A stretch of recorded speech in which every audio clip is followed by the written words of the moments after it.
Hey everyone, my name is Gunther and welcome back to Cedarbrook Park Zoo.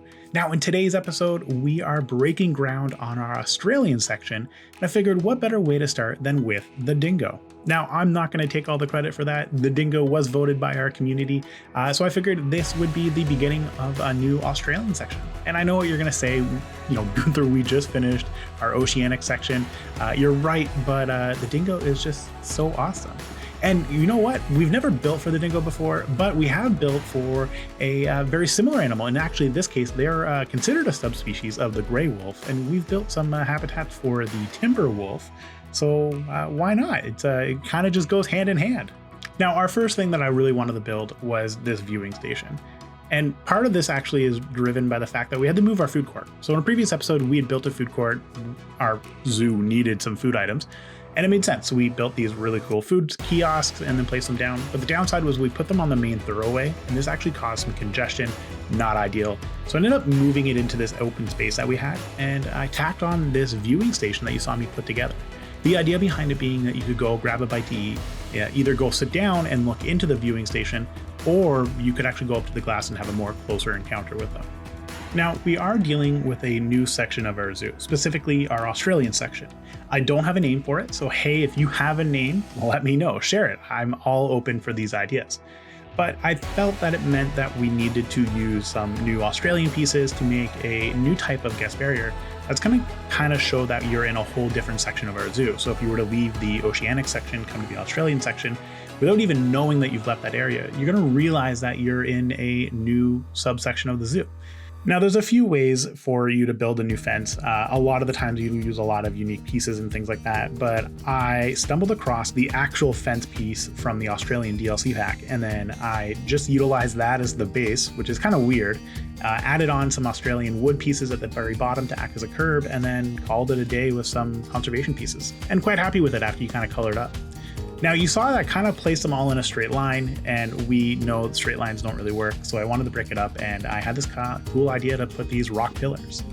Now, when you think of the biome of Australia, I think the first thing that comes to mind for a lot of people has to probably be the Australian outback. So knowing that, I tried to choose a lot of dusty oranges and browns as the main color for this entire build. I felt that it fit with the Australian outback idea, and the idea that we're at Dingo Outpost. So it's a little outpost on the cusp of the Australian outback. So knowing that, I did go through and just quickly modified the ground, added in a bunch of dirt, and then also roughened it up a little bit. And then it was really just time to start working on all of our foliage.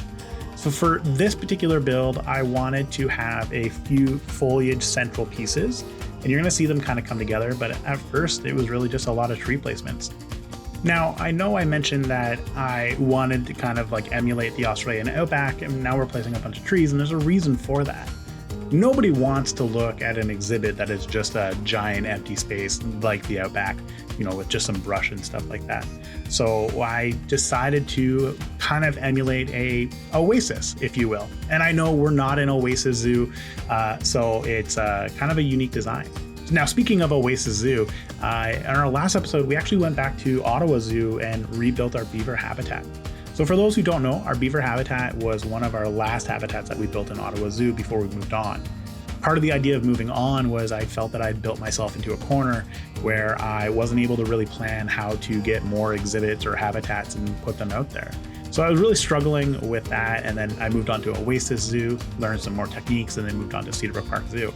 Now, as we built in Cedarbrook Park Zoo, definitely learned a lot of new things, and then I hit a roadblock with our dingo habitat. Specifically, I ran into a roadblock on our sunshades, which is a really weird thing to kind of have a builder's block on, if you will. And there's a reason for this, and I mentioned it earlier with the new guest barriers. I wanted to have some way to kind of show that you are in a completely different area of the zoo, visiting a whole new biome. And I utilized the sunshades to kind of denote that. I actually built a really quick sunshade off of the sunshade that we'd already built for the oceanic section. I just really didn't like it. I was trying to utilize some Australian pieces, and I absolutely despised it, for lack of better words.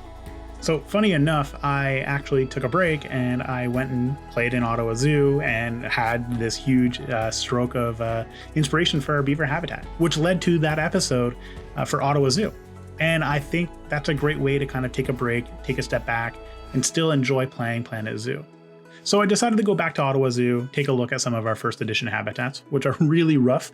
So thank you for sticking around and seeing me grow at Planet Zoo, because I think that was always the intention, was just to become better at building. And I had this stroke of genius where I wanted to go back and modify how we were going to have our natural barriers with our dingoes. And you're kind of seeing it come to life here. Part of the intent of this build was to create this ditch that would ensure that dingoes wouldn't be able to hop over the rather low guest barrier that we have. And dingoes are wild animals, as are everything in our zoo, so we need to make sure that we are taking care of and keeping health and safety front of mind. So then I ended up going back and building this really cool little ditch that would have water in it, kind of acts as a natural water barrier. I'm quite happy with how it turned out, and it just goes to show sometimes you need to take a step back. So with the majority of the foliage work on the exterior completed, it was really time for us to switch gears into working on our backstage area. Now you are going to notice one of our buildings did kind of move. Originally I had built this placeholder education center or interior viewing station, and then I ended up moving it because I ran out of space. So goes to show sometimes planning just does not work in your favor. But in the end, I'm really happy with the way this design turned out. Kind of created a very unique style building that I don't think I would have created on paper. So hey, goes to show that sometimes mistakes are worth it. So with the last minute redesign of the shelter entrance for our dingoes, it was really time for us to work on the interior of our backstage area. So as is normal, we're going to break it into two sections, and it's really going to be separated by this barrier door. So this is going to be how the employees are going to make it in. And we're going to utilize some mesh and metal beams to create a generic mesh wall. This is going to act as a separation between our employees and the dingoes, because again, health and safety is important to us here at Cedarbrook Park Zoo. And it's going to allow us to place a few additional items for the backstage area. So admittedly, this area is a little too small, which means that we can't put our normal attention to detail when it comes to backstage areas. And speaking of attention to detail on backstage areas, if you have photos of any backstage areas, I encourage you guys to head over to the Discord and share them. I think people are always looking for some really awesome ideas for backstages in a zoo, and it's always going to be a struggle to find it because it's just something that not everybody goes to have a chance to experience. Now, for me, I would consider the dingo as a hands-off species. And really what that means for me is you're not going to be in the exhibit while the dingo is there as well. And to that end, wanted to create a backstage area that would kind of emulate this idea, that it's very much hands-off. There's not really an area where you're going to go and train with them, things like that. It's meant to provide them a way to get away from not just guests, but staff as well. So to that end, I created this indoor shelter for our dingoes. And really, this is just meant to provide them a safe place to take a break from all of the distractions that you would normally find in a zoo. So with the shelter completed, it was really time for us to start working on the door that's going to separate the interior from the exterior in our habitat. Now, normally we would utilize a rolling door that would slide along a rail and it would just close off that door, but we don't have the space for this, which means we have to be a little bit more ingenious about it. So for me, I'm actually going back to my high school days where our school had these accordion walls that would separate large rooms. I actually have an office that I'm in that does the exact same thing. And I think the idea really works. Now, that being said, I don't know if it's as realistic as what we would hope for in a zoo, but space is at a premium, so I'm kind of working with what I have here. And of course, we would want to be concerned about health and safety, not just from our guests, but also for our animals. And this type of door would actually allow for, maybe some dingo pups to squeeze behind, and that's really terrible. They could get stuck and get injured, and we would never want to see that happen in a zoo. So in hindsight, probably should have done a different type of door, but I actually liked the way this looked. It was super unique. So with the majority of our interior squared away, it was really time for us to start focusing on the main sign for our entire habitat, in this case, our Dingo Outpost. And I really wanted to utilize a lot of the Australian pieces for this. And as I was moving through, I stumbled across this really cool fence post, and I was like, hey, we could utilize this to section off of our stones. Considering these pillars are so close to the habitat, we would not want children to kind of climb up on them. So utilize these posts and some basic rope pieces to act as a barrier that I felt really fit with the entire theme of the overall build. So something very quick, but easy to make and looked really nice. So we are coming to the end of the episode, so I will let you know our next episode is going to be based in Ottawa. I have a few ideas on the top of my head that I really kind of want to put out there, so I'm going to go and kind of make that happen. Now, on top of that, that does give you guys the opportunity to decide what animal we're going to add to CBZ next. So in the comments below, let me know what Australian animal you'd like to see.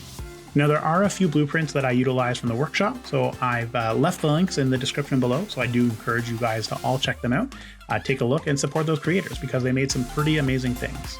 Now, if you would like to support the channel, you can always hit that subscribe button, but there's no pressure. You're not required to do so in any way. Otherwise, I just want to say thank you so much for joining me on this journey, and as always, ciao for now, everybody.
Serene.